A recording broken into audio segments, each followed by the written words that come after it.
Bonjour à tous. Alors aujourd'hui, les énergies de la semaine du 10 au 16 novembre. Avec deux tarots, donc le tarot de Jacques Vieilleville et puis le tarot de Jean Noblet, parce que je trouve qu'ils fonctionnent assez bien ensemble. On a deux tarots, voilà, qui sont un peu différents les uns des autres, de l'un de l'autre, je veux dire. Et tout de suite, on a des cartes qui fusent, hein, parce que vraiment ce tarot, il est extrêmement glissant et c'est très agréable de le manipuler. Vraiment, il se mélange super facilement et voilà. Donc, énergie du moment, l'étoile. L'étoile dans le tarot de Vieilleville représente un astronome qui est aussi astrologue, puisque à cette époque-là, les deux sciences étaient confondues, on dira. Et donc, avec cette carte de l'étoile, on a toujours cette notion de supervision divine, etc. Mais on a une notion un peu différente, puisque cette carte nous invite à mesurer le temps, à mesurer l'espace, à mesurer et à un peu rationaliser tout ce qui se passe autour de nous et non seulement regarder le cosmos, mais aussi songer à la construction des choses. L'énergie qui est dans la position du défi à relever, eh bien, il s'agit, ou de l'obstacle, hein, il s'agit du 6 de denier. Alors, le 6 de denier, d'abord, le 6 dans le tarot de Marseille, c'est la carte de la beauté et de l'harmonie. Et dans le tarot, le Rider-Waite Tarot, on le voit comme une carte d'échange, de dons, de recevoir, etc., etc. Donc un côté actif et passif. Et donc on voit bien sur cette carte du tarot de Marseille cette espèce de dualité dans la carte. On a deux triangles comme ça. Un qui va vers le bas, un qui va vers le haut. On sait que les trois, dans le tarot de Marseille, c'est une idée de création dans la matière.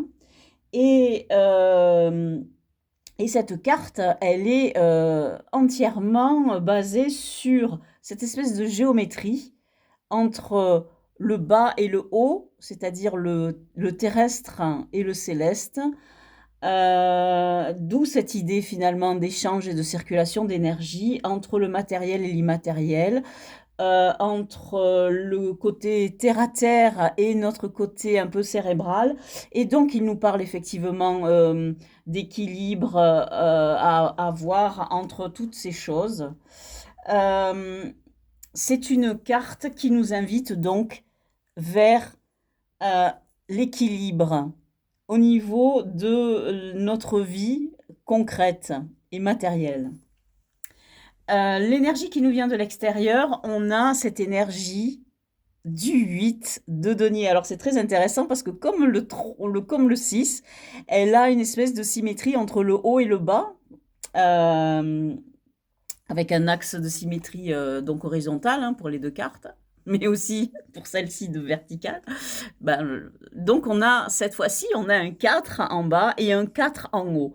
Et donc on a une double expression de stabilité, de solidité dans la matière et dans la partie supérieure, donc la partie céleste, on dira, de la carte. Mais comme dans le 6, on est vraiment dans le concret, dans le matériel, dans la matière. Et dans le Rider-Waite, on nous parle de travail. Eh bien, ici, dans le tarot de Marseille, on nous parle d'un équilibre à avoir et une stabilité à avoir. effectivement entre notre ancrage dans le matériel et aussi à notre regard porté vers le céleste ou vers le spirituel. Et exactement comme le 6, mais dans le 8, on a quelque chose qui va au-delà de la création, puisque là, on est dans la stabilisation. Donc intéressant. L'énergie sur laquelle on doit se reposer, eh bien, on a l'énergie du fou, cette énergie qui est celle du pèlerin, de l'homme qui part construire sa vie, qui est un pèlerin dans sa propre vie. Vous créez votre chemin, vous créez votre vie. Et surtout, vous êtes libre, complètement libre. Et, et cette carte, elle est là pour nous dire, allez-y sur ce chemin, prenez ce chemin qui est celui de votre vie, sans vous poser trop de questions. Dans l'énergie centrale au cœur de ce jeu, on a le roi de coupe. Le roi de coupe qui nous parle de maîtrise de nos émotions. Donc, voilà, je ne tire pas les autres cartes parce que en réalité, pour le tirage de la semaine, normalement, je fais un tirage en croix. Et ces cartes, je les découvrirai après. Donc, on part ici vers l'étage du Jean Noblet pour voir comment ce Jean Noblet complète ce tarot de Vieilleville. Non, je les prends pas. Celle-ci. Et je vais prendre un dernier. Voilà, on va prendre celle-ci. Alors, l'énergie du moment sur l'étoile, on a l'empereur. Alors, l'empereur, c'est une carte, donc c'est l'arcane numéro 4. Donc, c'est celui vraiment qui va renforcer ce 8 de denier, en fait. Il va l'illustrer, puisque le 8, c'est un double 4, on dira. On a l'idée de maîtriser complètement sa vie, justement, et de prendre le pouvoir sur sa vie concrète et matérielle.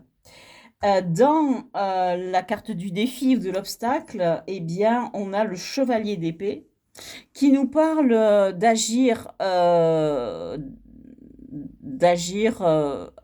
plutôt non pas rapidement, mais d'avoir cette impulsion mentale, on est dans l'épée, pour commencer à instaurer cet équilibre. Dans la vie, les énergies qui nous viennent de l'extérieur, on a un valet d'épée qui complète donc notre chevalier d'épée, qui nous parle donc de commencer à mentalement à se préparer à cet état d'esprit. Sur l'énergie sur laquelle on doit se reposer, on a la tour qui complète ce fou. Donc, la tour, elle est là pour nous dire quelque chose d'imprévu va arriver. Cette chose va vous mettre en mouvement, on le voit avec ce chevalier d'épée, et va vous pousser à avancer dans votre vie. Eh bien, vous avez sur le roi de coupe qui nous parle de maîtrise de vos émotions, aussi cette reine d'épée qui est là pour nous parler de, non seulement vous devez maîtriser vos émotions, mais aussi votre verbe. Donc, on est dans une carte, dans un tirage ici qui nous dit que vous devez commencer à construire votre vie et à vous lancer. Ce tirage est quand même ancré dans une énergie fortement matérielle, mais qui est contrebalancée par une grande activité cérébrale. Donc, Ce tirage nous invite tous à être dans une espèce d'équilibre mental parfait. On le voit avec ce 6, donc ce 2 fois 3, ce 8, donc ce 2 fois 4. On est invité à être balancé entre le mental, le cérébral et le concret, la matière. Alors, je tourne rapidement ces cartes qui sont eh bien, toutes des arcanes mineurs. On a un as de denier qui nous parle de début. On a un 5 d'épée qui nous parle au niveau du mental, donc d'une espèce de bouleversement mental, quelque chose qui nous fait avancer. On a ensuite un 8 de coupe et un 5 de denier. Ce 8 de coupe qui est là pour compléter notre 8 de denier et ce 5, on a un autre 5 dans la matière. Donc on voit bien une espèce d'effervescence ici. Hop, quelque chose qui germe. 2 5 qui sont là pour nous dire, allez, on va vers autre chose, on avance. Et étonnamment, dans le denier et dans l'épée, à nouveau, donc c'est dans le concret, dans la matière et dans le mental. Et on a une carte dans le 8 de coupe, qui est une carte d'équilibre et de douceur. On voit au cœur de cette carte entouré un couple de coupes. Donc, libre à vous d'interpréter ce qu'est ce couple de coupes. Est-ce que il vous représente vous et votre avenir, cette personne que vous allez devenir ou que vous voulez devenir, ou est-ce qu'il représente votre couple? Eh bien, la réponse, c'est la vôtre. Voilà pour les énergies de cette semaine, cette deuxième semaine de novembre. Je vous remercie d'avoir écouté ma vidéo et je vous dis à bientôt.